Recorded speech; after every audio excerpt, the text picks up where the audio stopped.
Bonjour à tous les madridistas. Alors, aujourd'hui, on va mettre Vinicius Junior à l'honneur et ses magnifiques prestations en ce début de Coupe du Monde. On ne pouvait pas passer à côté de ça. 3 matchs joués, 4 buts marqués, une passe décisive et 3 fois élu homme de la rencontre. Rien que ça. Et cette nuit face à l'Écosse, un joli doublé en seulement une mi-temps. Ça, c'est le Vinicius qu'on aime tous voir. Maintenant, il faut également reconnaître que lorsque notre ami Vinicius est dirigé par Carlo Ancelotti, il se passe quelque chose. On dirait qu'il y a une terrible alchimie entre ces deux hommes que Vinicius devient carrément un autre jeu sur le terrain. Vous avez vu cette dernière prestation avec le Brésil? Ça faisait longtemps que j'avais plus vu un Vinicius aussi fort.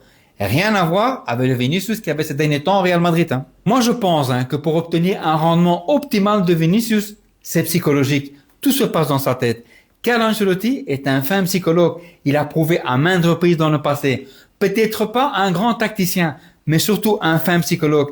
Et à mon avis, Carletto a trouvé la bonne formule pour tout simplement mettre Vinicius dans les meilleures conditions. Sinon, pour le renouvellement de contrat de Vinicius Junior au Real Madrid, ça c'est une autre paire de manches. Écoutez, selon Ramon Alvarez de Mon, vous connaissez déjà un journaliste très crédible. Au Real Madrid, un sentiment prévaut selon lequel le renouvellement de contrat de Vinicius Junior est devenu de plus en plus improbable. Florentino Pérez pourrait accepter les demandes financières du joueur brésilien, mais la décision actuelle ne concerne pas cet aspect. L'administration du club anticipe la possibilité qu'une équipe se présente cet été avec une offre pour le départ du joueur. Rien n'est décidé encore à 100%, car des discussions restent en suspens. Mais le club avait considéré le renouvellement comme une formalité à plusieurs reprises, alors qu'aujourd'hui le sentiment est complètement différent. Ma conclusion à moi, c'est que la direction de Real Madrid voulait absolument que Vinicius Junior signe son renouvellement de contrat avant son départ pour la Coupe du Monde.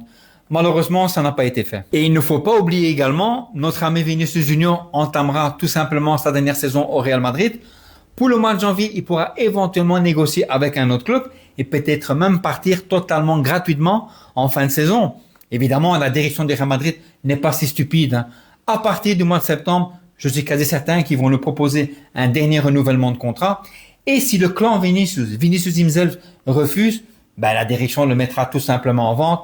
Il faut absolument que ce joueur apporte quand même quelque chose au club. Évidemment, je l'espère sincèrement que les deux parties finiront par trouver un terrain d'entente et que finalement Vinicius finira par renouveler son contrat avec le Real Madrid. Vinicius est un joueur exceptionnel. On a besoin d'un grand Vinicius pour la saison prochaine. Mais il faut reconnaître que c'est quand même assez compliqué, surtout pour la direction du Real Madrid actuellement avec ce joueur. Donc, dites-moi simplement en commentaire ce que vous en pensez. En attendant, je vous souhaite à tous une excellente journée. Ciao les amis et à la Madrid.